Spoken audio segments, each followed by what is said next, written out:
Buenas tardes, estamos abriendo para el ingreso de todos y todas. Muchas gracias, muchísimas gracias. Estamos abriendo y como siempre, bueno, dándoles la bienvenida a todos y a todas que van a participar y por supuesto un honor, realmente un honor que Amalia Gamio y Vivian Fernández de Torrijos, ambas expertas del Comité de los Derechos de las Personas con Discapacidad, nos puedan acompañar y además puedan hacer los comentarios que para nosotros son muy relevantes, que lo puedan hacer ellas como integrantes de este comité en relación al informe que presentó Argentina. Como hemos llamado a este encuentro que organizamos desde la Comisión de los Derechos de las Personas con Discapacidad del Instituto Patria, y que por supuesto siempre es un honor el poder seguir trabajando activamente en la militancia, en la lucha por los derechos de las personas con discapacidad. Hemos llamado a este encuentro los comentarios del examen, por supuesto, de Argentina ante el comité, pero fortalezas y debilidades que surgen de este informe en la voz de las expertas. Así que muy bienvenidas, Vivian Fernández de Torrijos.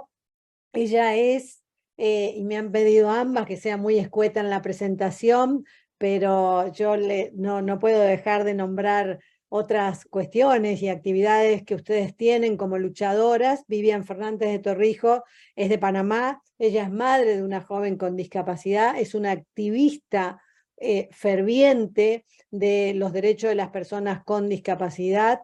Ha escrito, ha fundado y ha organizado fundaciones y ha sido representante de organizaciones en su país, ha sido también la ex primera dama de Panamá y ha sido elegida para el comité entre el 21 y el 24, y te pido me corrijas, Vivian, si me equivoco, para ser integrante de este comité por el país.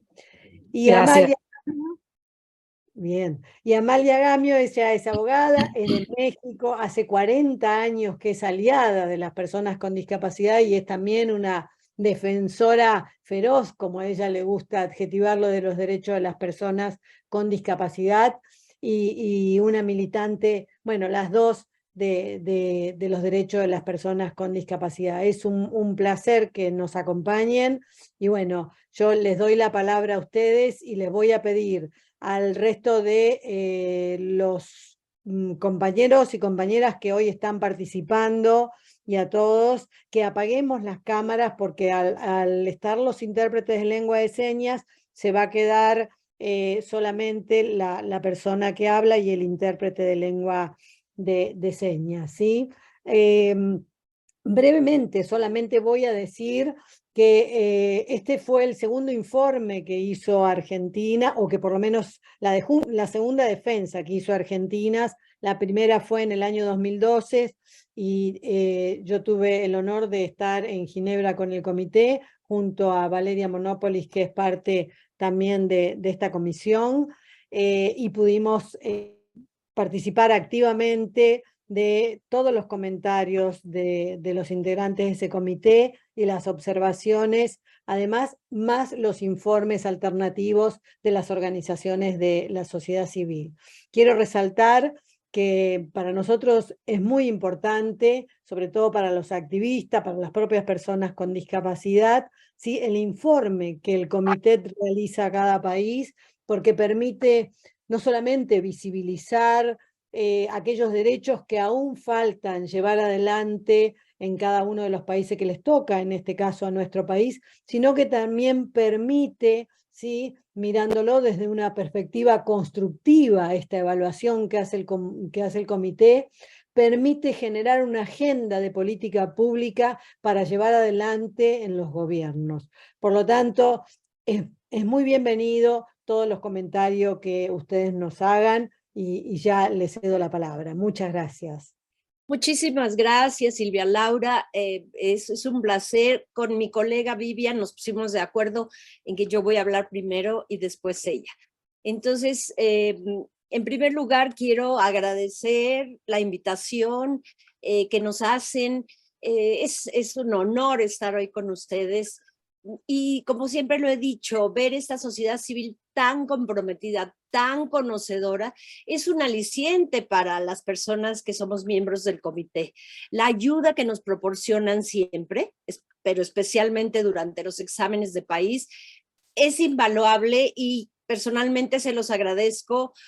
Siempre es importantísimo para los miembros del comité tener esta aportación de la sociedad civil. Bueno, iniciemos. Argentina, como algunos otros países, pues tiene avances y retos.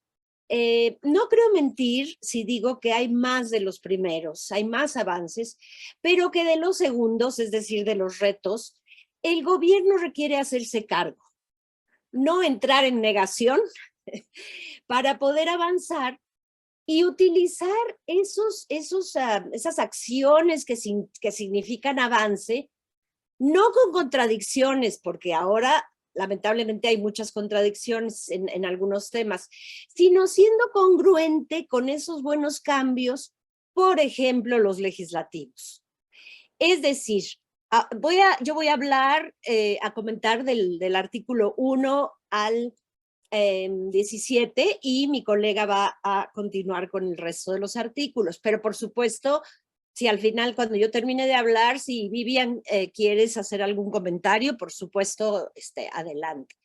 Entonces, bien, como dijimos, todos ustedes que están escuchando seguramente, no tengo la menor duda, leyeron ya las recomendaciones. Como decía Silvia Laura, y como lo comentábamos antes de entrar, es una obligación del Estado parte difundirlo en diferentes formatos, en lectura accesible, en lengua de señas, en braille. No siempre lo hacen los estados, pero ahora que la sociedad civil ya ha tomado su papel muy en serio, se están difundiendo, aunque el gobierno no lo haga. Yo voy a destacar tres de las cosas que me parecen muy, muy importantes. La ley 26.858, que garantiza el derecho al acceso en lugares públicos, privados, de acceso público y servicios de transporte de los perros guía.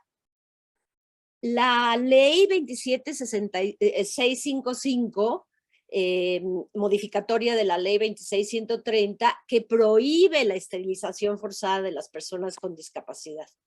Y la ley 27.044, que otorga jerarquía constitucional a la convención. Hay otras cosas, por ejemplo, la jerarquización del Programa Nacional de Asistencia para las Personas con Discapacidad en sus relaciones con la Administración de Justicia, porque sabemos que es importantísimo. Pero hay otras cosas que también están enmarcadas como positivas, pero que no han permeado.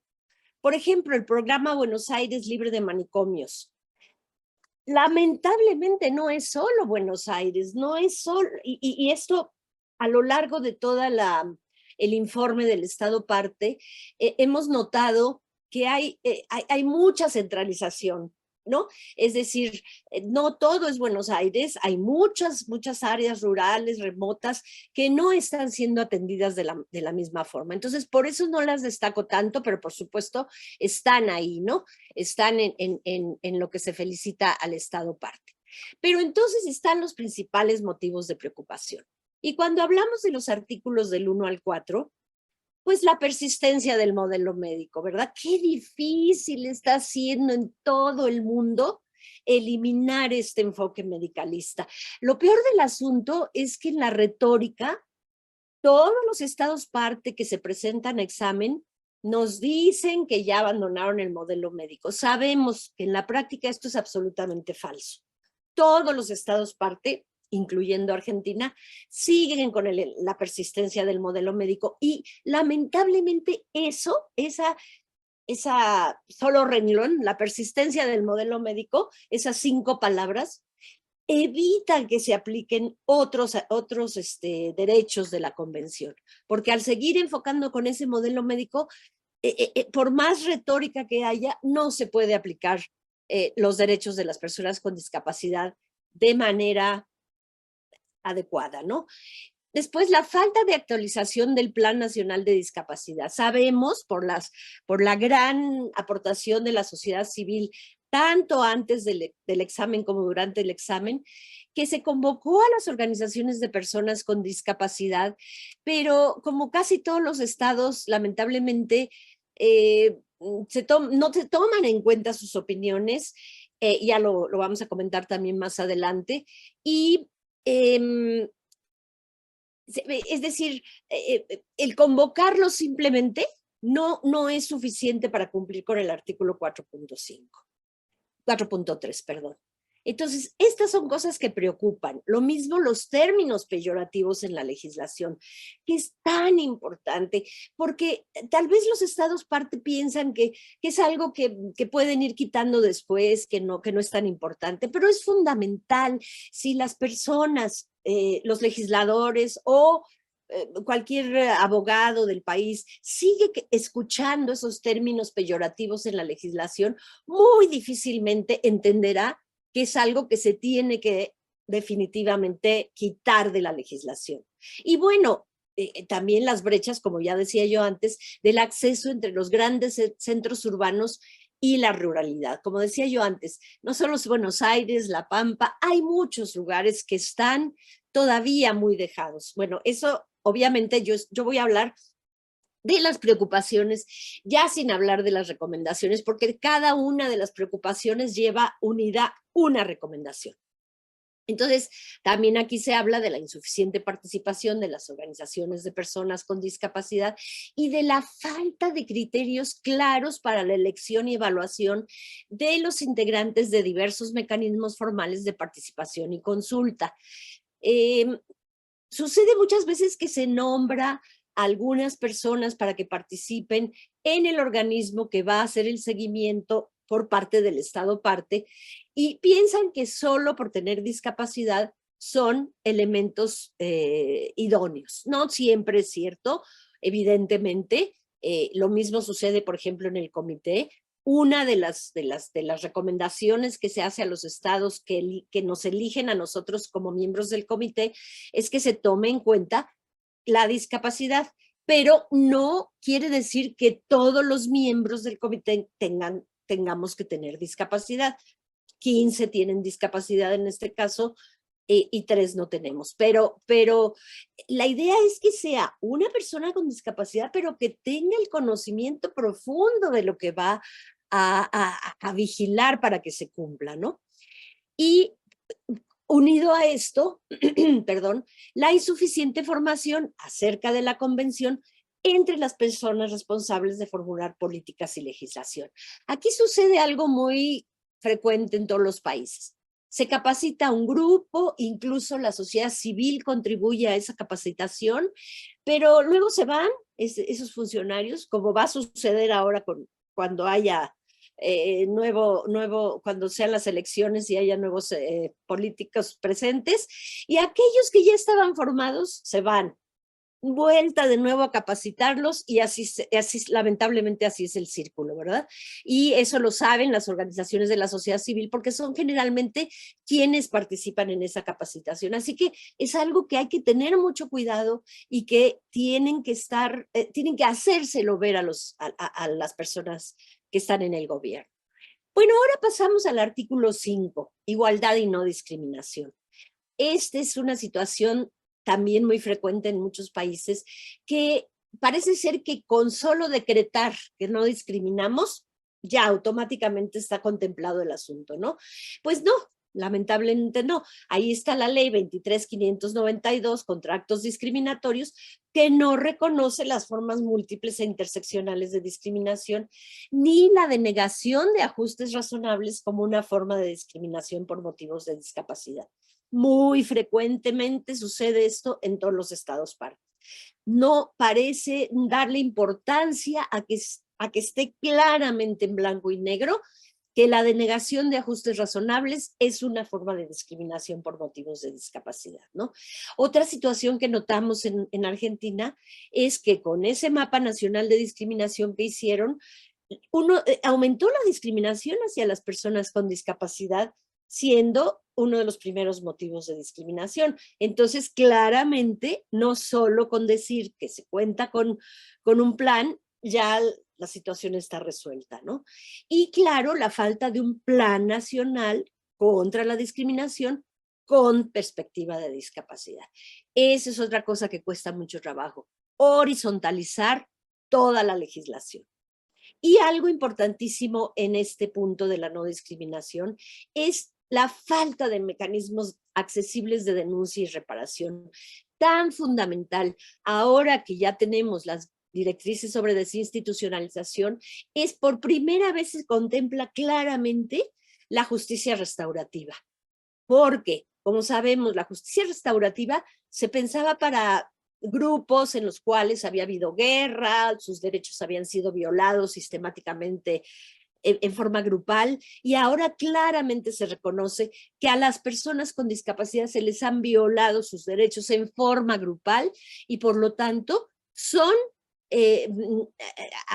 digamos, también merecedoras de justicia restaurativa. En el artículo 6, que habla de mujeres con discapacidad, bueno, la preocupación es las pocas medidas que transversalizan la igualdad de género en la legislación y las políticas relacionadas con la discapacidad. Es magnífico que el Estado parte, en este caso Argentina, tengan leyes para prevenir y sancionar la violencia de género, pero no están transversalizadas con enfoque de discapacidad. Eso es importantísimo porque, bien, en realidad estamos de acuerdo seguramente que no debería de haber leyes especiales. Si realmente todas las leyes, la Ley General del Trabajo, la Ley de Educación, la Ley de Salud, tuvieran, contemplaran todas las necesidades de toda la población, como las personas transgénero, las personas con discapacidad, las mujeres, bueno, no habría necesidad de leyes especiales. Pero, claro, el que se sigan violando los derechos de grupos específicos como las mujeres, como las personas con discapacidad, y en este caso del artículo 6, las mujeres con discapacidad, pues ha obligado a que se hagan leyes especiales. Entonces, bueno, ¿qué paso sigue? Pues que todas estas leyes especiales estén transversalizadas para que lleguemos a un punto en el que ya no se requieran leyes especiales. Pero si en este momento no se transversalizan, muy difícilmente, en este caso, se van a contemplar la violencia contra las mujeres, que ahora lo vamos a ver también en el artículo 16. Y bueno, este programa Equiparar, que es importante, porque bueno, pues es promover el acceso de mujeres y personas LGBTQI con discapacidad a sus derechos y una vida libre de violencia de género. Pero no hay empoderamiento y no hay información sobre el monitoreo de este programa Equiparar. Si realmente las personas, las mujeres y niñas con discapacidad están siendo contempladas a través de este programa Equiparar. Es decir, yo vuelvo a eso que dije en un principio, hay muchas contradicciones en lo que sucede en Argentina. Es decir, un muy buen programa como Equiparar no se contempla si realmente hay un monitoreo sobre si las mujeres y niñas con discapacidad están siendo beneficiadas de este proyecto. Y también, bueno, el insuficiente apoyo para las organizaciones de mujeres con discapacidad y la falta de aprobación del proyecto de ley Cuidar en Igualdad. Ahora sabemos que allá mismo, me parece en Argentina en noviembre, se presentó pues todo este movimiento de mujeres hablando de lo que es el cuidado, que a mí no me gusta mucho hablar de ley de cuidados, sino más bien de pensar en las asistencias personales. Pero en fin, es importantísimo y si ustedes, por ejemplo, otra contradicción, si ya tienen este proyecto de ley, pues hay que ver que se apruebe, ¿verdad? Bien, seguimos. En cuanto a niños y niñas con discapacidad, pues otra vez la falta de perspectiva de discapacidad de la ley 26061 sobre la protección integral de las niñas y niños con discapacidad en este caso, y en particular que no se atienda a las niñas y niños con discapacidad en zonas rurales y remotas. ¿Se dan cuenta? Volvemos a que no existe solamente Buenos Aires, ¿no? Y de nuevo a la transversalización. La que continúa la institucionalización de niños y niñas con discapacidad. Es muy contradictorio que se tenga en la capital un programa Buenos Aires libre de manicomios, pero en realidad siguen institucionalizándose a los niños y a las niñas con discapacidad. Bien, respecto a la toma de conciencia, el artículo 8, bueno, ya lo que decíamos, que en la percepción pública de la discapacidad siga prevaleciendo un modelo asistencialista y médico. Entonces, esto nos confirma que efectivamente no se ha podido abandonar el modelo médico, ese enfoque medicalista de la discapacidad, y que no se ha entendido claramente que la Convención tiene el enfoque de derechos humanos. Respecto al artículo 9 sobre accesibilidad, pues hay pocos avances para garantizar la accesibilidad en áreas fundamentales como la educación, la salud, el acceso a la justicia y el transporte público. Y otra vez, grandes diferencias entre la ciudad de Buenos Aires y las demás jurisdicciones, incluidas las áreas rurales. Esta contradicción de la que vengo hablando otra vez se presenta con esta aplicación móvil Mi Argentina, que no sabemos si realmente es accesible para personas con discapacidad visual. Así que yo aquí diría, tenemos unos avances tecnológicos que no se tenían hace 20 años, que son importantísimos para las personas con discapacidad. Hay que usarlos. Si ponemos una aplicación móvil que se llama Mi Argentina, lo primero que tendría que estar es ser accesible. Así que eso es algo de mucha preocupación para el comité. Y bueno, a mí me preocupó muchísimo saber que el Código de Edificación de la Ciudad de Buenos Aires se modificó y lo que hacen es reducir las dimensiones de las viviendas en lugar de considerar los requerimientos de las personas con discapacidad. Voy al derecho a la vida. Creo que nos dijeron que teníamos 20 o 25 minutos cada una, ¿verdad? Voy a tratar de cumplir con ese tiempo. El artículo 10, bueno, es muy preocupante que sucedan muertes de personas con discapacidad en centros de salud mental, y la falta de información y la ausencia de investigaciones y sanciones en estos casos. No se trata solamente de decir, bueno, sí, se supo y quizás se retiró al director o a las personas involucradas. No, es muy preocupante que no se persiga penalmente a los responsables, porque estos son casos muy severos que tienen que haber una justicia penal, bueno, una persecución penal y una justicia restaurativa a los familiares de las víctimas. Así que preocupa muchísimo esto, ¿no? Y bueno, pasamos al artículo 11, que son las situaciones de riesgo y emergencias humanitarias. Y claro, este marco del Plan Nacional para la Reducción de Riesgos y Desastres 2024-2030, que se encuentra en proceso de elaboración, hay poca información si se consultó a las personas con discapacidad. Y bueno, todavía hay escasa cantidad de información accesible sobre las situaciones de riesgo. Seguramente ustedes lo saben, pero lo vimos en la pandemia, cómo se dejaron atrás a las personas con discapacidad, y tanto la pandemia como las guerras, como los sismos que sabemos que suceden muy recientemente en Turquía y en Siria, nos han obligado, hemos pensado en el comité hacer la observación general número 9 sobre el artículo 11, y afortunadamente en la sesión pasada tuvimos una enorme aportación de diferentes agencias de la ONU, de diferentes organizaciones de la sociedad civil, porque parece ser que es un tema que atrajo mucho la atención y que en Argentina pues se tendría que hacer acceso a la información y difusión de medidas preventivas y mensajes oficiales accesibles a las personas con discapacidad. Por eso también se encuentra dentro de las preocupaciones que manifestamos en estas recomendaciones. Y pasamos al artículo 12. Todo él nos preocupa en Argentina, porque es otra vez, repito, la serie de contradicciones que no favorecen en el fondo la aplicación en el artículo 12.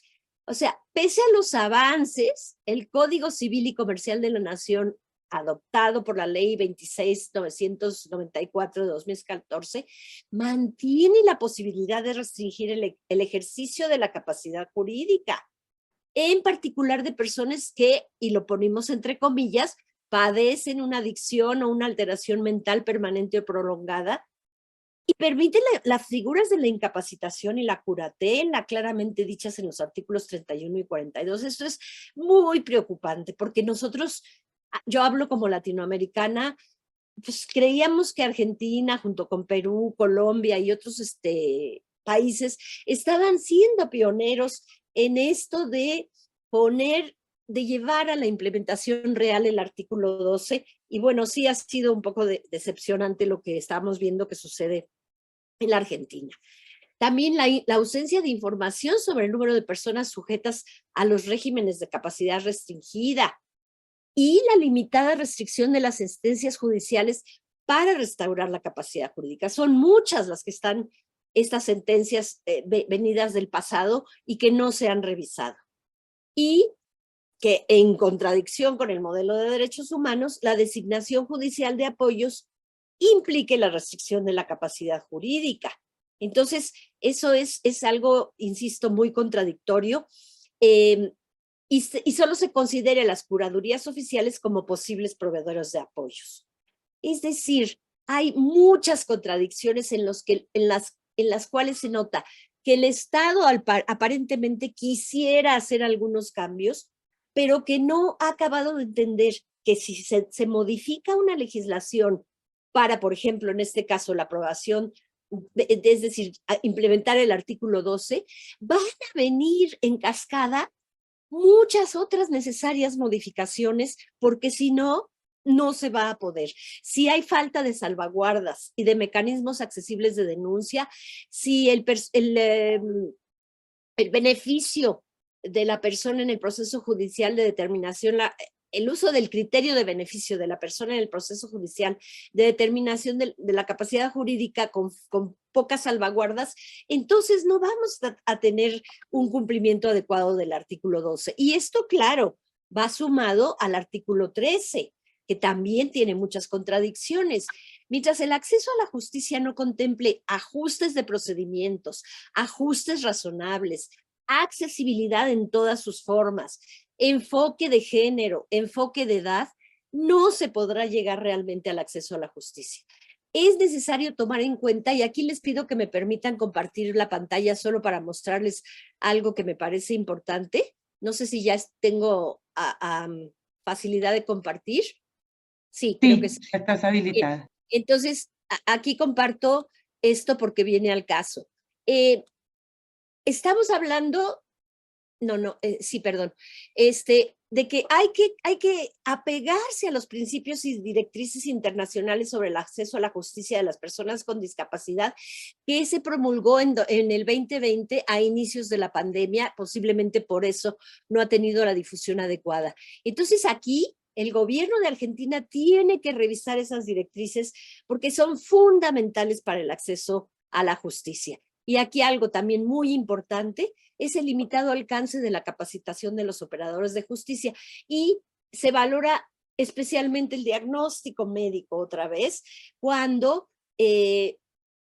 los operadores de justicia, que es tan buena herramienta, se está empleando mal. De nuevo esta confusión. Hay que tener un equipo multidisciplinario en el que participe además la persona con discapacidad, su familia, sus amistades, sus pares, etcétera. Vamos a pasar, ya porque ya no me queda muy poquito tiempo, al artículo 14.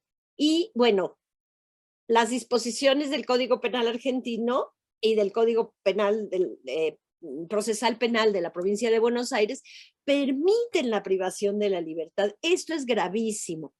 Se permiten los internamientos involuntarios, la ausencia de consentimiento informado de hospitalizaciones. Aquí voy a pasarles otra diapositiva porque también es muy importante. Quizá tampoco lo estén recordando, pero existen las directrices sobre el derecho a la libertad y seguridad de la persona, es decir, son las directrices del artículo 14.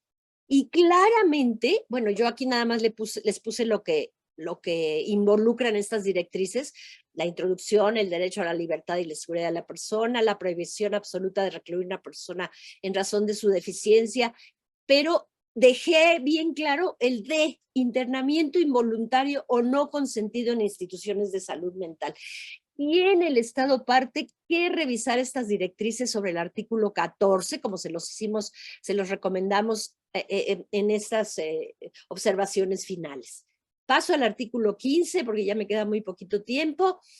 Otra vez los tratamientos involuntarios, otra vez hablo de las directrices y el limitado alcance de los órganos de revisión nacional y local creados por la Ley Nacional de la Salud Mental para investigar las violaciones. Esto es consecuencia, y seguramente mi colega Vivian lo hablará más adelante, de no tener un mecanismo de monitoreo independiente. No es posible que los hospitales psiquiátricos sean evaluados por el mismo Ministerio de Salud tienen que ser evaluadas estas violaciones por un mecanismo independiente, porque están pasando situaciones terribles en estos hospitales.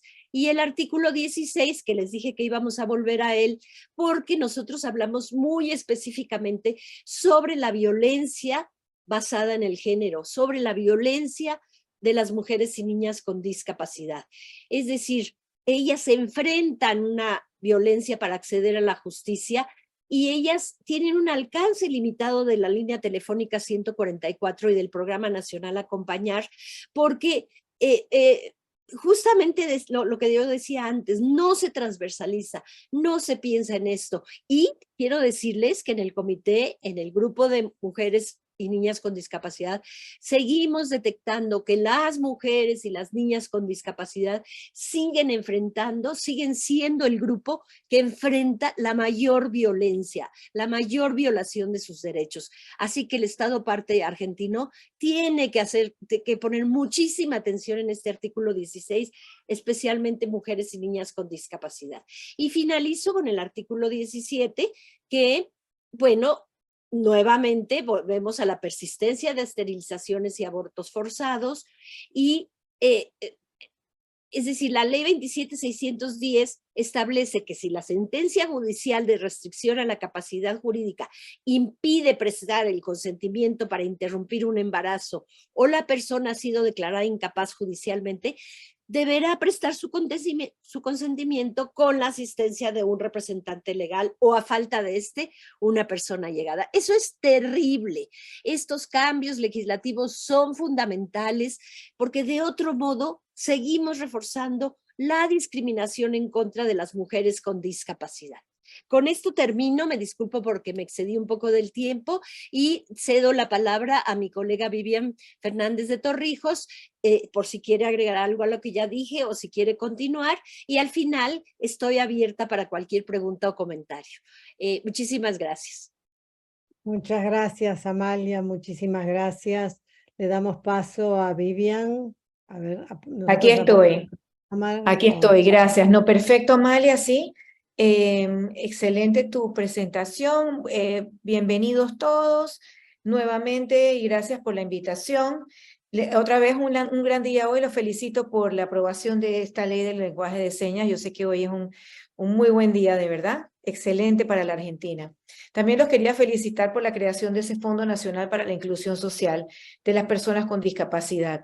Como decía mi colega, hay que revisar muy bien que el fondo y las inversiones que se hagan hacia el abordaje de la inclusión, el abordaje a la diversidad, no sea de manera caritativa y que no sea de manera puntual de dinero, sino en programas. Para eso tenemos nuestra convención y bueno, me toca a mí continuar comentándoles sobre el artículo 19, que es el derecho a vivir de forma independiente y de ser incluido en la comunidad. En la Argentina hemos visto con muchísima preocupación la institucionalización de las personas con discapacidad, a pesar de los avances, porque definitivamente que han habido avances, pero a nosotros nos preocupa que no haya una implementación completa de una estrategia federal para abordar la salud mental y la desinstitucionalización de las personas con discapacidad que residen aún todavía en instituciones y en hospitales psiquiátricos. A pesar de Buenos Aires, libre de manicomios, y que lo felicito también por este programa, nos vamos quedando a que no tenemos que cortar la pieza allí, sino que hay que continuarla. Y a nuestro comité nos preocupa realmente la institucionalización. Se ha trabajado en el comité sobre, y existe ya un documento que ustedes deben tener acceso a la desinstitucionalización. Es una guía en donde los estados parte deben verla, implementarla y seguirla en las guías de desinstitucionalización de las personas con discapacidad. Hay que avanzar en esos procesos externos de las personas y cerrar completamente los hospitales psiquiátricos. Hay que implementar un plan integral y ya les digo que tienen el documento aprobado y otros estados parte lo están siguiendo. La Argentina, la nación argentina también los debe seguir. Si vemos el artículo 20, que es la movilidad personal, estamos viendo, y a nosotros como comité nos ha preocupado mucho el poco acceso a ayudas para la movilidad, sobre todo las ayudas técnicas, las tecnologías, la asistencia humana o animal o intermediarios, especialmente fuera de las grandes ciudades, porque a veces nos concentramos en Buenos Aires. Y eso ha sido una constante en nuestro diálogo constructivo. De hecho, la participación del gobierno fue representada por muchas personas o funcionarios de Buenos Aires. Nos preocupa las ciudades que están apartadas y esa movilidad personal. Consideramos que se debe derogar el decreto 11806, que al establecer un cupo de asientos para las personas con discapacidad en el transporte de larga distancia, por ejemplo, limita la posibilidad de tener pasajes gratuitos. Eso para poner un ejemplo. Ese boleto único electrónico del área metropolitana de Buenos Aires, nos necesitamos accesible, por ejemplo.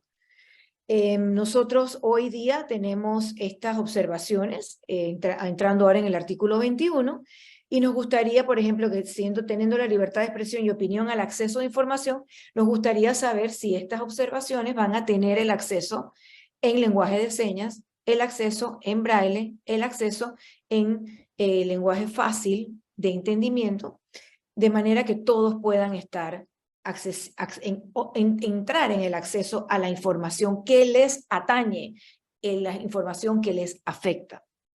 Nosotros recomendamos asegurar ese cumplimiento de la Ley de Servicios de Comunicación Audiovisual y asignarle fondos.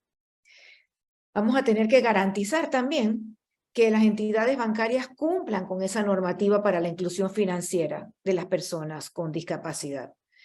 La accesibilidad a la banca a domicilio, los cajeros automáticos, eso es un retroceso si la persona con discapacidad no puede accesar a la misma. Necesitamos reconocer por ley este lenguaje de señas que hoy día se ha dado y que lo felicitamos, para que las personas sordas puedan tener la información completa sobre su libertad de expresión y su acceso a informarse. Así que en esa vuelta, pues nuevamente felicitaciones. Y le hacemos así a nuestro intérprete, ¿verdad? Sobre la educación, este famoso artículo 24 que a todos los estados partes nos preocupa tanto y como comité darle el seguimiento, Argentina no escapa de él, que es nuestra educación inclusiva. No vemos con avances nuestra educación inclusiva. Hay un poco alcance de la formación docente y del personal educativo no docente y mucho rechazo y mucha discriminación a los estudiantes con discapacidad para ser matriculados en los colegios públicos y en los colegios privados. Hay escasísimos apoyos y ajustes razonables otorgados para esos estudiantes en sus entornos educativos comunes. Hay que redoblar los esfuerzos. Realmente en educación inclusiva en la Argentina hay que redoblar los esfuerzos para poner un fin de una vez y por todas a la educación segregada, incluyendo que puedan tener un plan de acción nacional sobre la educación inclusiva, pero la verdadera, la de calidad, con objetivos específicos, con plazos, con recursos humanos, con presupuesto suficiente. Necesitamos a los estudiantes con necesidades educativas especiales integrados en la Argentina. Y nuevamente, educación inclusiva es un gran reto. Las familias, las madres, los padres, se quejan, lo ven, lo sienten, ven la discriminación, ven el poco acceso a poder tener útiles, a poder tener los libros, a poder tener enseñanza. Realmente hay que garantizar una accesibilidad plena a los establecimientos educativos comunes, todo, la infraestructura, como sus modalidades, el sistema alternativo, los aumentativos en comunicación, el uso de pictogramas, etcétera. Todo lo que ustedes como sociedad civil conocen, apoyan, necesitamos que el Estado parte. Y lo hemos dicho y lo hemos recomendado, nuestras recomendaciones como comité fueron hacia la Argentina dedicadas con muchos, pero muchos aspectos de la educación inclusiva, porque este artículo 24 es uno de los que más nos preocupa. De hecho, mi colega y yo, este es uno de los artículos que hemos escogido para darle seguimiento a este Estado parte, para darle seguimiento a Argentina. Luego, bueno, sigo con el artículo 25, que es el acceso a la salud. Hay barreras, definitivamente todavía hay barreras que lo enfrentan, lo sienten, lo ven, en tanto en niños, en mujeres, en su salud sexual y reproductiva, todavía existe esta idea de que la enfermedad no es solamente la que llevan en ese momento como para curarse, sino que ellos ya son, que todavía son personas enfermas, porque el modelo médico persiste todavía en la Argentina. Entonces hay un insuficiente avance en brechas, hay brechas de provisión de servicios de salud sexual en muchas provincias, accesibilidad en los servicios de ginecología y obstetricia para la mujer, incluyendo los mobiliarios, incluyendo las instalaciones y equipos, muy poco acceso a la información. La ley 26.529 de derechos del paciente señala que en el supuesto de incapacidad del paciente o imposibilidad de brindar el consentimiento informado es a causa de estado físico o psíquico. Todavía estamos viendo leyes que tengan estos términos y que además diga que se puede ser reemplazado su consentimiento por un familiar, quitándole la independencia en su decisión sobre su cuerpo, sobre su salud, sobre su vida. Eso nos preocupó al comité y lo hemos establecido. Hemos recomendado garantizar, obviamente, que todas las personas con discapacidad tengan acceso a los servicios de salud. Hemos recomendado integrar un modelo de discapacidad basada en los derechos humanos. Hemos recomendado tener un marco, un programa de salud sexual y procreación responsable. Hemos recomendado garantizar accesos a los mecanismos de información, por ejemplo, la línea 0800 para las niñas y mujeres con distintas discapacidades, que sea accesible igualmente. Es decir, que también nos ha preocupado el acceso de la persona con discapacidad, del grupo con discapacidad, a la salud. Siguiendo, yo quisiera hablar sobre la habilitación y rehabilitación, que es el artículo 26, el que le sigue. También nos ha preocupado que el comité ve que hay unas barreras, especialmente para los niños y las niñas, para acceder a la rehabilitación. Y esto es como que por cupo, como que no hay espacio, no todos tienen el acceso para rehabilitarse, no se han dado técnicas para rehabilitación comunitaria, y la calidad y ustedes saben que rehabilitarse oportunamente puede ser la diferencia muy grande entre un niño y una niña con inclusive en cualquier espectro. Realmente es importante la atención temprana y nos preocupa que hemos escuchado y visto, y al Estado parte se le ha consultado, el por qué no tienen ese acceso rápido y una calidad oportuna para entrar en rehabilitación, especialmente en las zonas rurales. Si vamos entonces al artículo 27, que es el acceso al trabajo y empleo, tenemos que estar muy claros que empleo no son talleres protegidos en la Argentina. Y nosotros estamos hablando de trabajo o de empleo digno y bien remunerado, y que no necesariamente sea segregado por discapacidad. Entonces no tenemos muy claro si el gobierno está consciente de que ese 4% que ustedes piden como cuota a las empresas para brindarle a la persona con discapacidad su acceso al trabajo, lo estén viendo como cumplido con talleres protegidos, de los cuales la convención no está de acuerdo. Nosotros recordamos siempre que incorporar la discapacidad como criterio para prohibir un trabajo es discriminación. Por lo tanto, nosotros recomendamos acelerar que las personas, esa ley 26816 se derogue para que las personas en talleres protegidos entren al mercado laboral. Esa es una de nuestras preocupaciones y recomendaciones.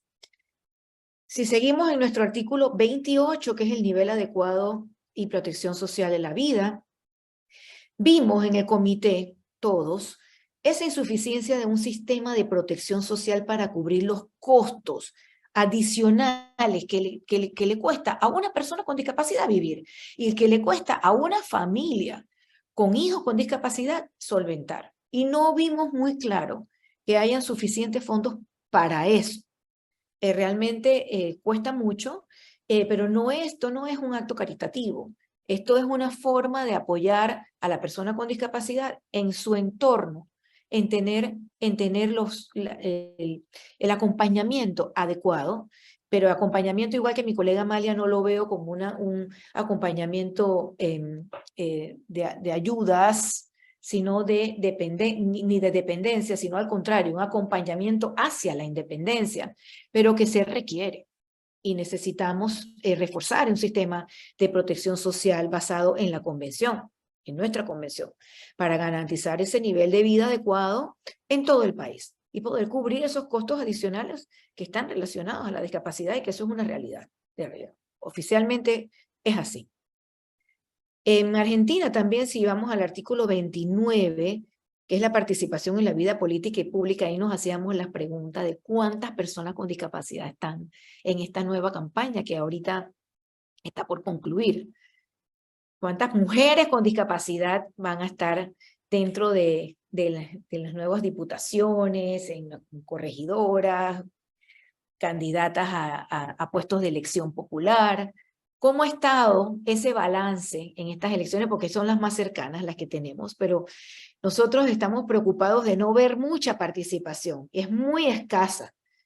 Ahora a lo mejor ustedes nos pueden abundar un poco más en ese tema.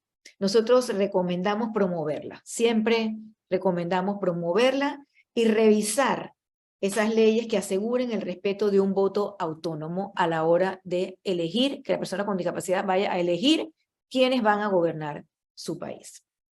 La participación en el artículo 30, hablamos de la participación en áreas recreativas, en el deporte. Bueno, pues también siempre recomendamos implementar programas de apoyo, incluyendo becas para artistas con discapacidad, que los deben tener muchísimos. Un país tan rico en talento, tan rico en música, deben tener una cantidad, un banco de artistas con discapacidad que probablemente están apartados, segregados, disminuidos, porque no tienen el acceso a eso. Bueno, pues el gobierno debe implementar apoyos incluyendo esas becas, para que estos artistas con discapacidad se proyecten de esa manera.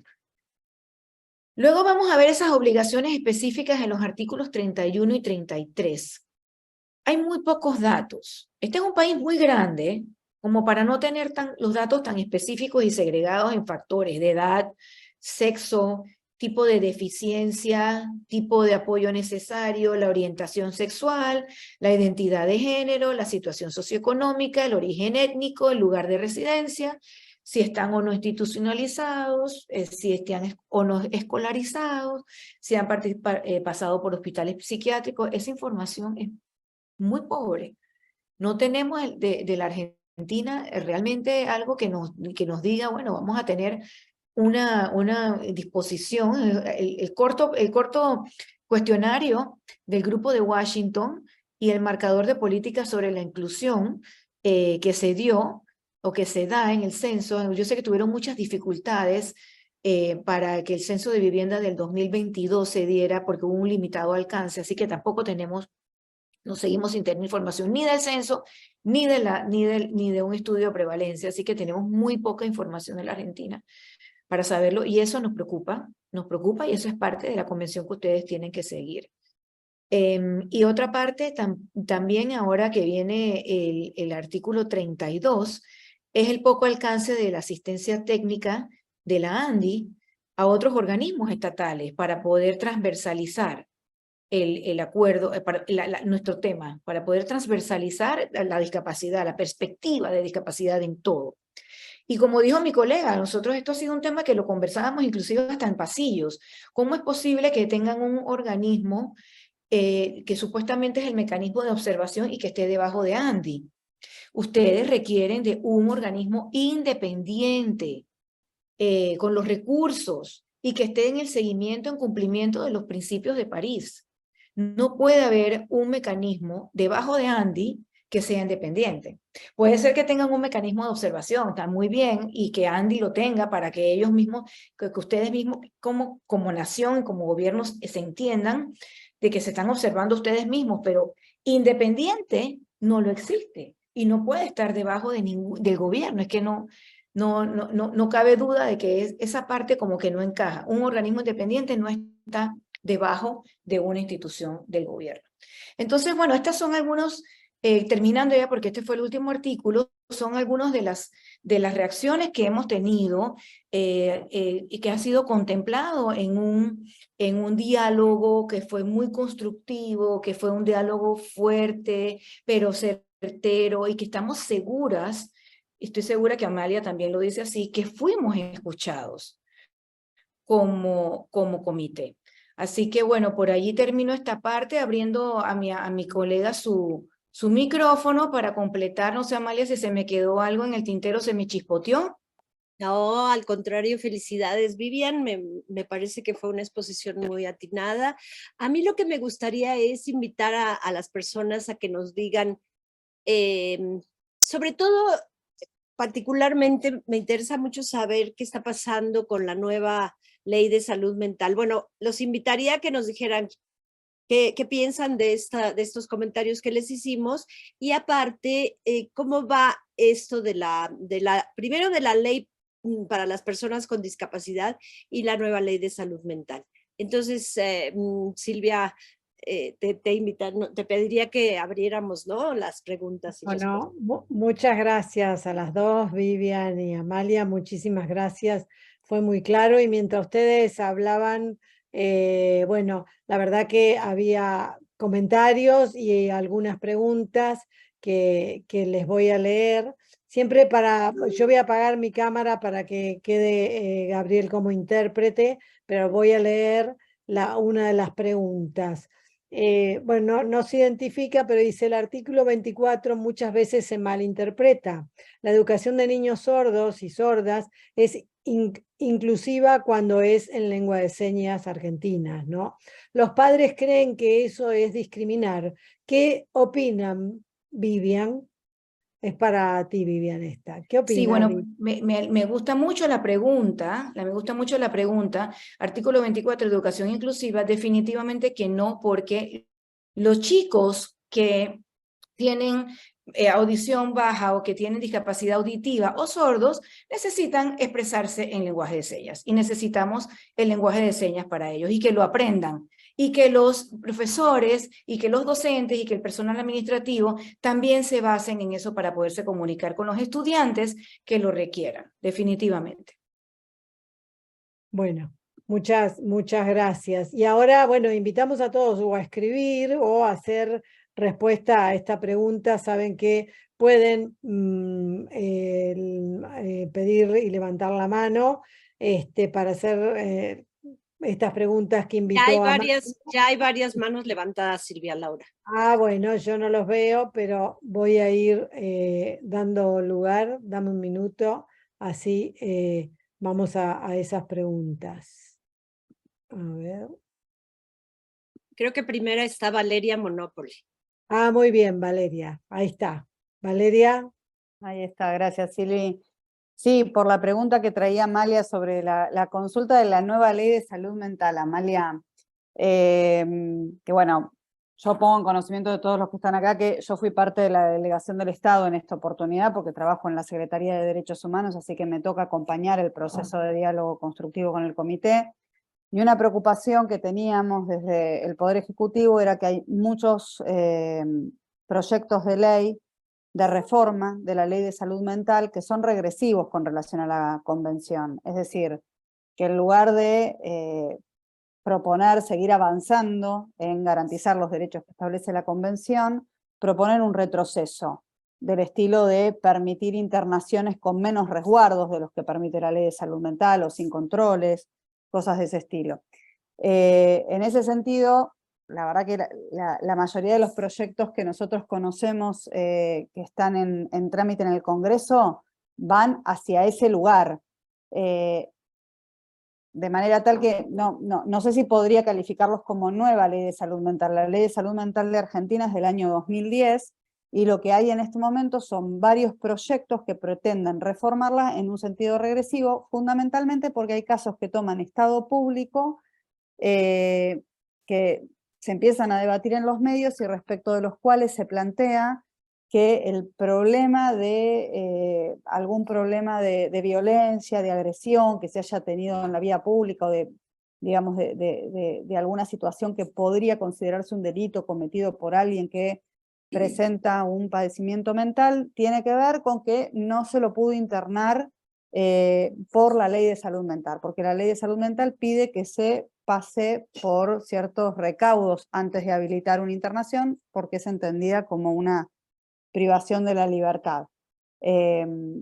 Así que lo que puedo comentar del tema de la ley de salud mental, que en su momento, bueno, fue una cuestión de diálogo con el comité, es eso. Amalia, no sé si alcanza a aclarar la situación. Sí. Gracias, Valeria. De hecho, en el artículo 14, en nuestras recomendaciones, está justamente en el inciso D como preocupación, ¿no? Que los proyectos para, bueno, aquí sí ponemos para la reforma de la Ley Nacional de Salud Mental sean regresivos y desde luego, como una de las recomendaciones es vigilar que esos proyectos se ajusten a la convención. Así que ustedes, tanto gobierno como sociedad civil, tienen que utilizar esta preocupación que lleva conjunta una recomendación justamente para evitar que se sigan estos proyectos ya que sigan su curso porque están siendo regresivos y claramente lo dijimos en las recomendaciones. Gracias, Valeria. Bueno, antes de darle la palabra a la doctora Laura Velo, voy a leer una consulta de Alexander Ayarza de los Ríos que pregunta, por favor, ¿podrían ampliar la información sobre las preocupaciones y recomendaciones en torno a las personas indígenas con discapacidad? Y mandamos un cariño a Alexander. Sí, claro. Figúrense, les contamos que sí tuvimos en mente esto porque en algunos de los informes sombra veíamos que mencionaban que había pues una especie de oficina que se había asignado en Andis para justamente las personas indígenas con discapacidad, pero luego vimos que no, que nunca había existido esa oficina, o sea, había ahí una información como encontrada, entonces por eso ya no lo pusimos, pero sí teníamos esa preocupación. Yo no sé si cuando nosotros ingresamos a ver si todavía estaba, digo, puede ser que la hayan quitado de la página, no lo sé, pero sí estaba como una preocupación de la sociedad civil. Entonces, nosotros pensamos que, bueno, que como estamos haciendo mucho énfasis en las áreas rurales y remotas, pues también podría incluir esto. Gracias. Bueno, muchas gracias.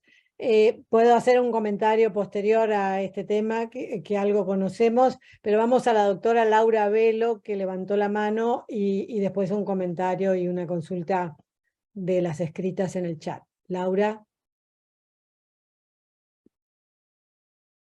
Laura Velo. Bueno, estaba recién ahí y no. Bueno, vamos a pasar a otra persona entonces. Rosario de Genaro.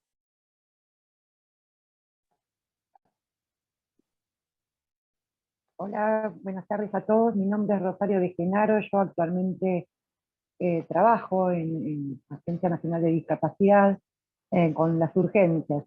Y quería hacer comentarios de lo que yo percibo y veo en estas urgencias y en los temas que abordamos. Con respecto a lo que decían, nosotros no tenemos en nuestro país ninguna jubilación eh, por discapacidad, solamente tenemos que la pensión graciable asistencialista, con la mirada asistencialista, que está bajo el modelo hegemónico, médico hegemónico, porque para acceder tiene que tener un certificado médico obligatorio llenado por un médico, ¿sí? Y no se evalúa ningún tipo de barreras con respecto a la discapacidad. O sea, tenemos una ausencia allí de una ley, de una pensión, y las jubilaciones por retiro anticipado, por discapacidad, están también evaluadas por lo médico, ¿sí? Ningún tipo de barreras con respecto a la discapacidad son tenidas en cuenta para acceder a una jubilación.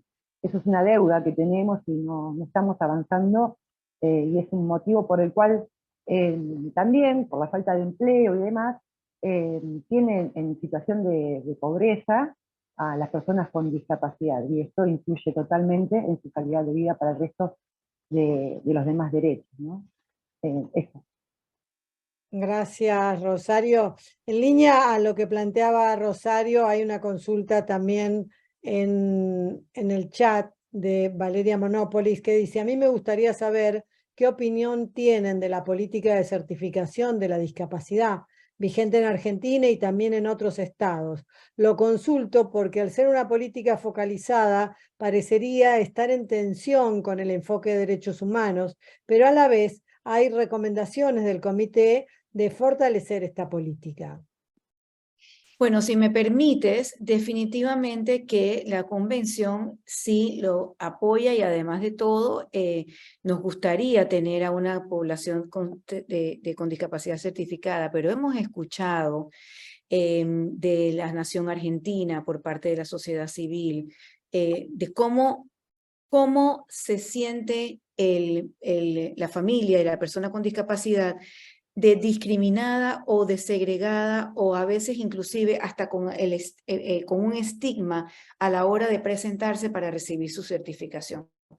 Significa entonces que se debe dar un giro hacia la forma y la manera de cómo se están dando las certificaciones. No sé si mi colega Amalia quiere profundizar un poco o ampliarlo, porque esa fue también otra de las inquietudes que escuchamos y conversamos en Ginebra. Gracias, Vivian. Sí. Bueno, el punto que efectivamente sucede en muchos estados parte es que esta certificación se sigue basando en el modelo médico, es decir, un médico certifica si tiene o no discapacidad. Aquí lo que nosotros pugnamos es que primero sea un equipo interdisciplinario, no ya quitarle esa prevalencia al médico de tener la última palabra. Lo queremos que desmedicalizar a la discapacidad. Entonces, si un equipo multidisciplinario que incluye trabajo social, psicología, la misma persona con discapacidad, algún miembro de su familia, incluyendo algún par, es decir, algún amigo de esta persona que tiene discapacidad, con un enfoque multidisciplinario ya se quitaría esa prevalencia de que sea el médico quien decide si esta persona tiene o no una discapacidad. Y lo mismo sucede en el asunto de salud mental. Queremos desmedicalizar a la salud mental y que no sea el médico el que les envía a los jueces esa certificación de que se puede interdictar o no. También ahí, primero hay que desaparecer la interdicción y después, en cualquier situación de acceso a la justicia, tendría que haber un grupo multidisciplinario. Gracias. Bueno, muchas gracias. Hay comentarios también. Bueno, el voto autónomo y participación política son grandes deudas, igual que el acceso al empleo, de Sole Helves, que está con nosotros y es una compañera. Héctor Filipa, que levantó la mano, pregunta también acá. Yo voy a preguntar por qué el Estado argentino sigue queriendo decidir por nosotros. Bueno, y se me fue la pregunta. Acá. Queriendo decidir por nosotros, en el caso del observatorio designó un director de Andis. Esto se lo decimos y no quieren reconocernos. Ana López me pregunta a mí si la ley de salud mental ya cuenta con presupuesto.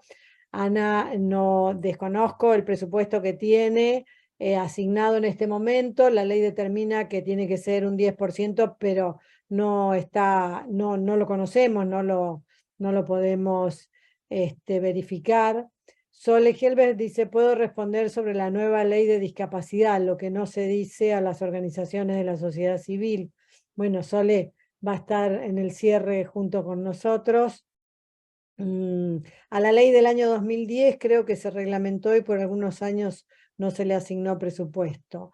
Alex dice, respecto al artículo 24, el Estado argentino no solamente alienta la educación especial segregada, sino que además la estimula mediante doble financiamientos, financiando esta educación y además otorga subsidios. María Gabriela Chalva, de Argentina, dice, pregunto, hablaron de un fondo para la inclusión de las personas con discapacidad. ¿Qué organismo lo gestiona y cómo nos podemos contactar? Me gustaría tomar la palabra un segundo y luego creo que Héctor y Paula Villarruel quieren hablar. ¿Cómo no? Es que me gustaría aclarar un poco sobre lo del observatorio. Mi colega lo explicó, pero a lo mejor valdría la pena reforzarlo un poquito. La sociedad civil, ustedes como sociedad civil, nos pedían que recomendáramos que el observatorio fuera el mecanismo independiente. Aquí hay que aclarar muy bien esto. Como bien decía mi colega Vivian, el observatorio debe de quedarse donde está y no importa si tiene un director que pertenezca al gobierno, porque miren, hay dos instancias. Uno es el seguimiento de la aplicación de la convención por el propio gobierno. Es decir, tiene que haber una instancia del propio gobierno que coordine la aplicación de la convención en todos los ministerios. Ese es el seguimiento por el propio gobierno. Pero, claro, porque si no hubiera un órgano de gobierno que hiciera el seguimiento de los demás ministerios, pues sería un desorden, no habría justamente un orden para poder esa implementación. Y el segundo es el mecanismo independiente del que hablaba Vivian. Ahí no puede ser ese observatorio, porque aunque dijéramos por ley, ya quedó el observatorio como mecanismo independiente, no sirve de nada, porque el mecanismo independiente debe estar bajo una institución que cumpla los principios de París. Y la única institución la tienen ustedes, tienen una institución de derechos humanos que cumple los principios de París. Entonces, ahí es a donde debe estar el mecanismo independiente. Por más que se le, insisto, que saliera una ley que dijera, ahora el observatorio ya es el mecanismo independiente, de nada les serviría. No sería el mecanismo independiente. Entonces, creo que con eso queda un poco más claro. Gracias, perdón por intervenir. Bueno, ¿cómo no? Bueno, hay muchos comentarios, confirman que la página efectivamente no es accesible. Paula comenta que la evaluó y no es accesible. Y Eduardo Perazo pregunta, ¿la reprobación a la institucionalización forzada y sin consentimiento a partir del artículo 19 se la asocia únicamente a los casos de salud mental y psiquiatría, sin contemplar la intersección clásica con la discapacidad intelectual que también padece la segregación eterna en instituciones creadas a tal efecto? ¿Qué opinión les merece? Es para las dos, es para la discapacidad psicosocial e intelectual. Bueno, muy bien. Vamos con Héctor Filipa y Paula Villarruel. Y después tenemos más para leer acá. Laura Velo, mientras tanto abren el audio, dice que no pudo abrir el audio, que quería hacer un comentario en relación a la ley de empleo. Paula Villarroel. Hola. Buenas noches. Bueno, perdón. Héctor, abriste, dale. Estaba creo que primero, discúlpenme. Sí, por eso, adelante. Yo coincido con Amalia sobre el tema del observatorio. Mi nombre es Héctor Filipa. Hay un problema con el tema del observatorio. Primero y principal, yo estoy con la recomendación número 7 del 2018, en la cual no solamente tiene en cuenta lo que es el artículo 4.3 de la Convención, que es los deberes de los Estados partes, sino también de cómo ve el artículo 33.3 de la Convención. Porque lo que nosotros vemos, que la poca participación de las personas con discapacidad se da en el marco de la Agencia Nacional de Discapacidad y los organismos que vaya a ser, ponerle el gabinete de transversalización de la discapacidad que se conformó una vez y no se reunieron más. Estamos hablando de la necesidad de un mecanismo independiente. Nosotros desde el observatorio, y esto quiero dejar bien claro, los que participamos de este observatorio somos personas de la sociedad civil, no somos personas de la Agencia Nacional de Discapacidad.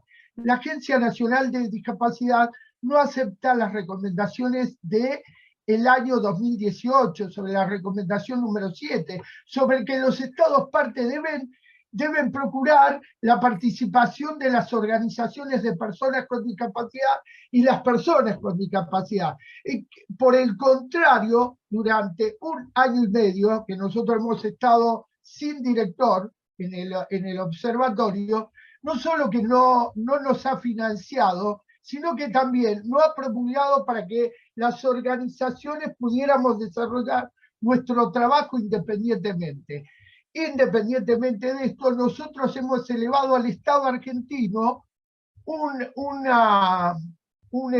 proyecto de ley de observatorio para que promueva la participación de las distintas organizaciones, porque hay que tener en cuenta una cosa: para tener una organización de la sociedad civil se tiene que inscribir en la IGJ. Y para inscribirse en la IGJ no solamente tiene que hacer el trámite, sino también tiene que tener un contador para poder inscribirse en la FIP. Entonces, cuando se habla de participación y garantizar los derechos, tiene que partir de la base que el Estado argentino no cumple con la recomendación número 7, en el cual dice que el Estado no solamente debe promover la participación, sino que también la tiene que financiar. Porque si no, estamos hablando idílicamente de un observatorio. Y con respecto a la participación, que es el artículo 33.3, yo quiero decirle que el Estado argentino tiene organizaciones dentro de lo que es la COFEDIS, que tiene transversalmente con el resto de los ministerios interrelacionados como para poder trabajar la materia de discapacidad. ¿Sí? Pero el observatorio es algo totalmente independiente, distinto, porque los que integramos el observatorio, esto se lo quiero dejar bien claro, no estamos de acuerdo con la política de Andis en cuanto a la observación. Y nosotros sí tenemos informe con respecto a la edad de las personas con discapacidad, en qué edad tienen, en qué están trabajando, sobre los talleres protegidos, sobre el artículo 25, sobre la participación política, y la cual seguramente ustedes no están enterados porque no tenemos el acceso a Naciones Unidas para poder dar y brindar toda esta información. Por eso le decimos, queremos decir esto para que se nos entienda que no estamos en contra de esto, sino que estamos a favor de que se democratice el mecanismo de observación que eligió la Argentina, ¿sí? El artículo 33.3. Y desde ya le digo, nuestro observatorio, por más que le pese a alguno, el 80% de este observatorio son personas con discapacidad y el 60% son mujeres. Así que... Héctor, ya hay una respuesta por parte de Amalia, les pedimos que sean breves en las preguntas y en las consultas, porque tenemos más compañeros que escriben en el chat y también que han levantado la mano. Te agradezco. Amalia dice, estoy totalmente de acuerdo con Héctor, Filipa. No sé si Amalia y Vivian quieren hacer algún comentario más. Si no, hacemos para que Paula haga una brevemente, pregunta. solamente quisiera decirte, Héctor, sí, lo que pasa es que hay una confusión. Qué bueno que el observatorio tenga el 90% de personas con discapacidad, pero el observatorio sigue siendo un control interno del Estado, ¿sí? Eso es lo único. Y qué bueno, y que tienes toda la razón. Tiene que financiarlo el Estado, tiene que dar todas las facilidades de accesibilidad física, la comunicación, etcétera, para que esas personas con discapacidad que forman parte del observatorio puedan hacer un seguimiento de cómo aplica el Estado la convención, pero esto es lo único que quiero dejar claro, no es un mecanismo de monitoreo independiente. Nada más eso, pero estoy totalmente de acuerdo contigo.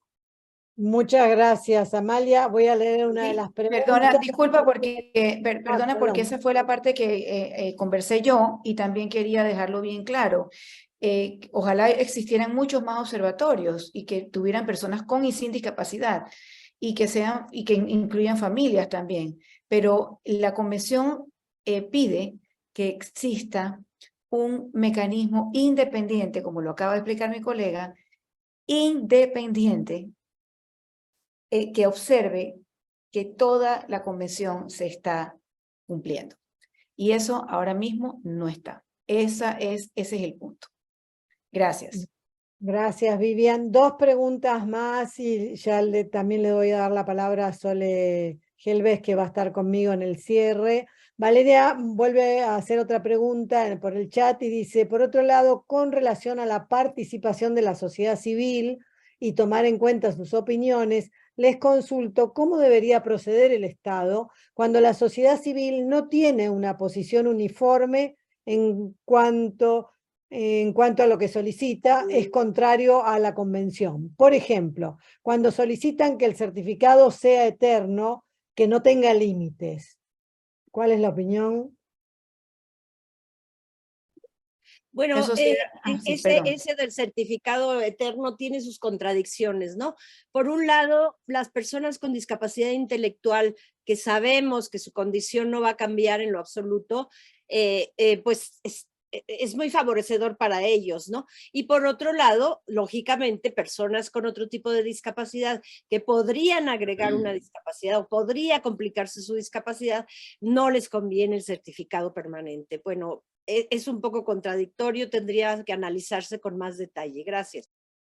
Y en cuanto a que la sociedad civil a veces solicita cosas que no son parte de la convención, es cierto, y nosotros también se lo decimos, porque recuerden que la sociedad civil igualmente participa en el diálogo constructivo. No es que el comité está de un lado o del otro, esto es un diálogo constructivo. A la sociedad civil también se le explica cómo tienen que ser las peticiones que cumplan con la convención.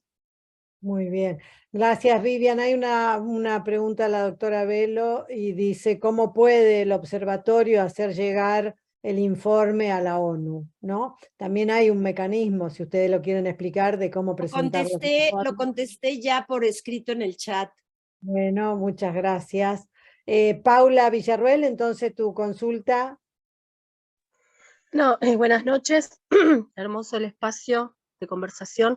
Quería hacer un aporte sobre las comunidades. Yo trabajo en la provincia de Neuquén, en educación, y he estado inmersa trabajando en una escuela especial en las comunidades con chicos con discapacidad. Se ve mucha diferencia respecto a las comunidades en la Argentina en general. La provincia de Neuquén tiene políticas públicas respecto a las personas con discapacidad. Se observa, el estudiante con discapacidad tiene el transporte, tiene, bueno, las escuelas igual acá no hay accesibilidad en muchas escuelas, pero se está trabajando sobre eso. Pero en otras provincias he observado, como estoy trabajando en una comunidad y veo cómo se trabaja en otras comunidades, hay deficiencia en el Chaco, en Salta, más allá de educación. Respecto a educación, otros derechos que están vulnerados. Así que ese era el pequeño aporte que quería hacer. Eso creo que depende de cada provincia, más allá de a nivel federal, también cómo se aplican las políticas públicas respecto a las personas con discapacidad, y en este caso yo trabajo en educación y observo cómo acompaña en este caso. Y después quería consultarles, bueno, Amalia recién hablaba del CUP, cómo todavía tiene esa mirada del paradigma anterior. Nosotros como equipo de apoyo en escuelas especiales ya no evaluamos desde la expertez o si hay una limitación en el estudiante y tiene discapacidad, sino que evaluamos las barreras en las escuelas. No lo citamos ya en las escuelas y hacemos una evaluación individual, sino que se evalúa en contexto, en el aula, y de esa forma, bueno, cuando las escuelas común demandan el pedido de evaluación para ver si el estudiante necesita un acompañamiento de una MAI, hoy el equipo se tuvo que reconstruir de alguna forma después de la 311, en el 2016, respecto a la mirada de los equipos de apoyo, antes era equipo técnico, ahora es equipo de apoyo en las escuelas especiales, y creo que ese cambio va para lo que es el CUT, como planteaba recién Amalia. ¿Y qué opinaba respecto al 2030? ¿Cómo vamos hacia esos objetivos, al ODS? Si vamos a llegar o no, respecto al artículo 24. Bien, Amalia, Vivian, vamos terminando porque, por supuesto, Amalia y Vivian nos encantaría que se queden, pero sabemos que tienen también otros compromisos, así que respondemos acá y además, tanto Vivian como Amalia están contestando en el chat, así que pueden ir leyéndolo también. Sí. Sí, gracias. Pronto me tengo que despedir también. Sí, sí. ¿Quieren hacer algún comentario respecto a cómo vamos en relación al 30? Para mí fue muy claro lo que ustedes señalaron en relación al incumplimiento que aún se viene produciendo para el cumplimiento del artículo 24, pero si quieren hacer algún comentario, Vivian, adelante. antes de que te vayas, si quieres hacer algún comentario y ya luego yo me quedo. No, básicamente terminar la última pregunta, que creo que hay alguien con la mano levantada. Paula yo ya podría comentar respecto a lo de las el 2030, la Agenda 2030. Aquí es importante que sigan insistiendo que como sociedad civil en que en los informes de los Objetivos de Desarrollo Sostenible se incluya la discapacidad, es decir, que no se vaya ese informe sin incluir la perspectiva de discapacidad. Y bueno, se van a cumplir en la medida en que se cumpla la convención, porque la convención y los Objetivos de Desarrollo Sostenible están muy unidos. Gracias. Estoy viendo que Paula, mi querida Paula Maciel, a quien conozco hace como 25 años, está pidiendo la palabra.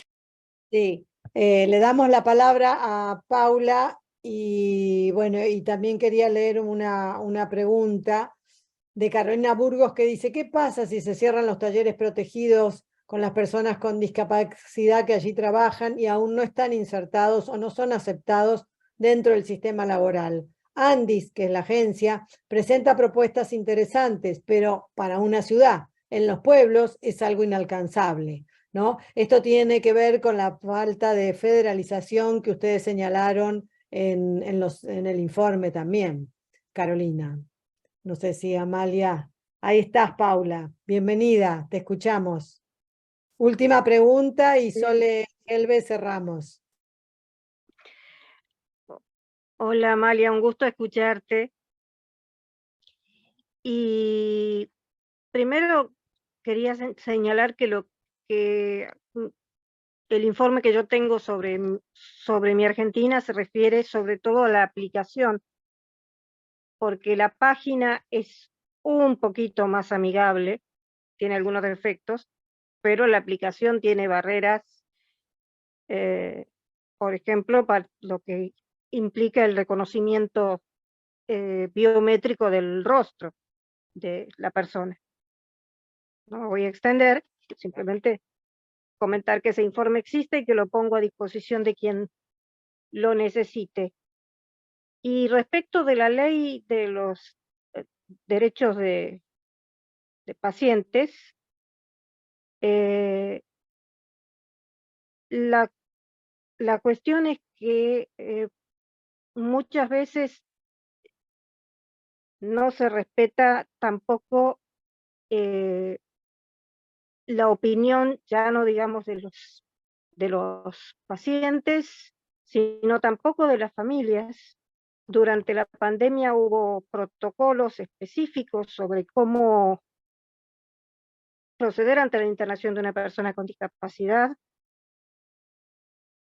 que eran bastante detallados, pero los médicos no los conocían, no estaban en un lugar donde los médicos pudieran encontrarlos, no había un mecanismo de monitoreo, y muchas personas con discapacidad fallecieron por esa causa, por supuesto no hay datos, y una de esas personas fue mi esposo, y otra persona también de la familia.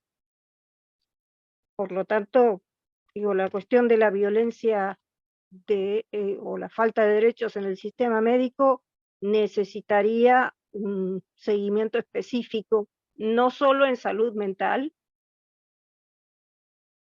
obviamente no estoy diciendo que no se deba, sino que hay toda una costumbre de violentar los derechos de personas con discapacidad en el sistema médico que debería ser seguida más de cerca. Bueno, Paula, muchas gracias. Amalia, te doy la palabra. Vivian, creo. Claro.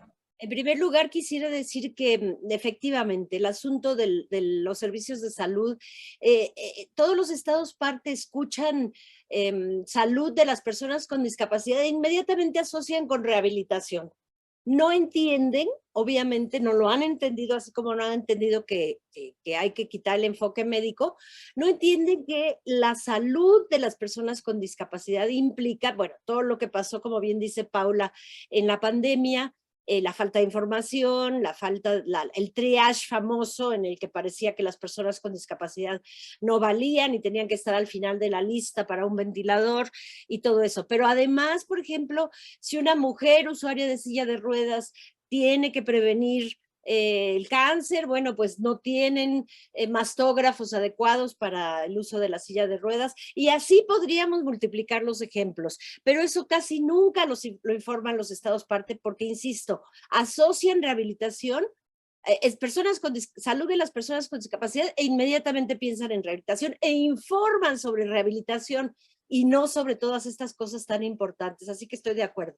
Yo quisiera finalizar diciendo que respecto a lo de los talleres protegidos, ya Vivian contestó un poco, pero me gustaría profundizar. Recuerden que tenemos ahora la observación general número 8 sobre el artículo 27, es decir, ya tenemos una observación general sobre el artículo que se refiere a trabajo y empleo, y ahí dice claramente cómo hacer el proceso de los talleres protegidos. No se dice que se cierren en este momento todos y que ya acabó. Todo, como la desinstitucionalización, es un proceso, todo es un proceso. Lo único que pedimos es que no se queden en el proceso, porque la mayoría de las cosas de la convención se han quedado en el proceso. Vamos a cumplir 15 años de la entrada en vigor de la convención y no hemos logrado que se entienda la desinstitucionalización, la no interdicción, el no uso de los talleres protegidos. Es decir, si seguimos hablando de procesos, que así es, efectivamente son procesos, pero que tienen que empezar de inmediato, no quién sabe cuándo, porque si no nos quedamos en los procesos. Y quisiera finalizar diciendo que ahora tenemos más herramientas, más oportunidades, que, bueno, la pandemia nos enseñó a trabajar a distancia, nos enseñó que tenemos muchas herramientas en la red, por la cual podemos difundir primero las recomendaciones que ha hecho el comité, aunque no las difunda el Estado. Podemos llamar a cuentas al Estado a través de nuestras redes, de nuestras páginas, de cada una de las organizaciones. Es decir, se pueden hacer muchas cosas. Y, por ejemplo, yo personalmente siempre estoy abierta a que me manden lo que quieran. No, así como dije que el observatorio no puede mandar información directamente al comité porque forma parte del el órgano de seguimiento del gobierno, eso no impide que personalmente como miembro del comité me envíen comentarios, me envíen, mucha de la gente que está aquí saben que yo trato de acercar el comité a la sociedad civil y pueden, mi correo electrónico está abierto a quien quiera mandarme cosas que me son muy útiles y que aunque no entren de manera oficial, entre comillas, van a entrar porque yo soy miembro del buró, de la mesa directiva. Entonces, sí es importante que me informen esas cosas, que me las manden. Yo voy a poner otra vez mi correo en el chat.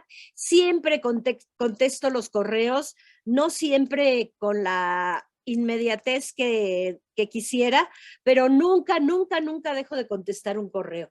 Entonces, hay muchas posibilidades. Yo ya no quiero que se piense en el comité como si fuera el topos uranos, algo muy alejado. Tiene que estar cercano a la sociedad civil y eso es lo que he tratado de hacer en los 4 años que llevo en el comité y lo voy a seguir haciendo en los siguientes 4 años. Así que ahí está mi correo y ahora ustedes como sociedad civil que son tan fuertes y tan importantes, está en su cancha el difundir todo esto, el exigir al Estado parte que lo cumpla y el que sigamos en comunicación. Y estamos abiertos siempre a que nos inviten a todo, siempre. Yo siempre digo que sí, por eso a veces ya no puedo respirar, pero no voy a decir que no nunca, porque mi responsabilidad estando en el comité es con la Sociedad de Personas con Discapacidad. Muchísimas gracias. No sé si quieran agregar algo, pero de verdad les agradezco enormemente esta oportunidad. Muchas gracias, Amalia. Pedimos que cierren las cámaras. Héctor, te pido por favor. Sole Gelbes, una compañera también militante, te doy la palabra ya para ir cerrando. Y por supuesto, Vivian tuvo que salir. Un agradecimiento enorme por la generosidad que tenés tanto vos, Amalia, como Vivian, por haber ofrecido todo este tiempo y todo el conocimiento y lo que has leído, no solamente de Argentina, sino del resto de los países que también te dan la posibilidad de conocer otras experiencias. Sole, tenés la palabra. Bueno, gracias, Silvia.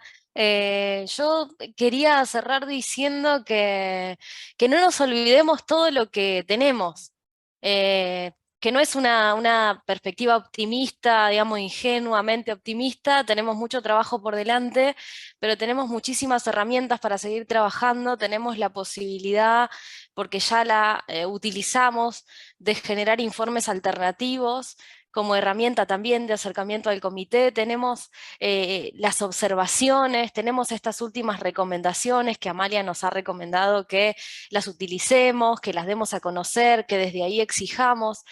Tiene que ser nuestra posición política y es cierto que cansa o puede generar impotencia, enojo, mucha molestia que no participemos en las condiciones que quizá quisiéramos participar, que no seamos consultados como quisiéramos serlo, o que los cambios no se den a la velocidad que quisiéramos que se den, pero tenemos la responsabilidad desde las organizaciones de sociedad civil y desde espacios como este, espacios militantes, promotores de derechos de las personas con discapacidad, de trabajar por el cambio desde acá, de trabajar por garantizar una perspectiva federal, de garantizar la perspectiva de género interseccional con discapacidad, de transversalizar en las infancias y en las personas mayores con discapacidad también la perspectiva y la mirada desde el modelo social de discapacidad y el paradigma de los derechos humanos, y que las deudas o las brechas en el acceso al empleo, en la participación política, en el acceso a la vida independiente, a la vivienda, a la accesibilidad, sean cada vez menores y hasta que desaparezcan. Pero tenemos una responsabilidad, y lo más importante, para no caer en el desaliento, tenemos herramientas y las tenemos que seguir usando y tenemos que seguir generando espacios como este que nos interpelen a todos, a todas, a todes y que nos sigan haciendo pensar cómo más hacemos. Eso nada más, yo les agradezco mucho, le agradezco a Silvia y al espacio de la Comisión del Instituto Patria por esta posibilidad de participación. Te agradezco a Amalia que ha participado, nos hemos encontrado antes en la presentación de los informes alternativos hace algunas semanas. Y esto, decir que los informes alternativos son herramientas, pero tenemos muchas otras y tenemos que seguir intentando y seguir insistiendo, seguir perseverando hasta que los cambios sociales sean no ya una utopía, sino cambios concretos y se cristalicen en medidas concretas. Muchas gracias por mi parte. Que todo sea una realidad. Gracias, Sole, gracias, Amalia. Nosotros creemos también en esta cuestión que plantea Sole, que lo más importante es militar, ¿sí?, la Convención de los Derechos de las Personas con Discapacidad, para que a través de una herramienta tan importante como es la política, ¿sí?, se pueda transformar la vida, sobre todo de los compañeros y compañeras con discapacidad, que aún siguen estando discriminados y segregados, y por eso tenemos que seguir luchando. Así que muchas gracias. Un segundito, nada más quiero agregar brevemente que ya se dieron cuenta lo importante que son los informes sombra.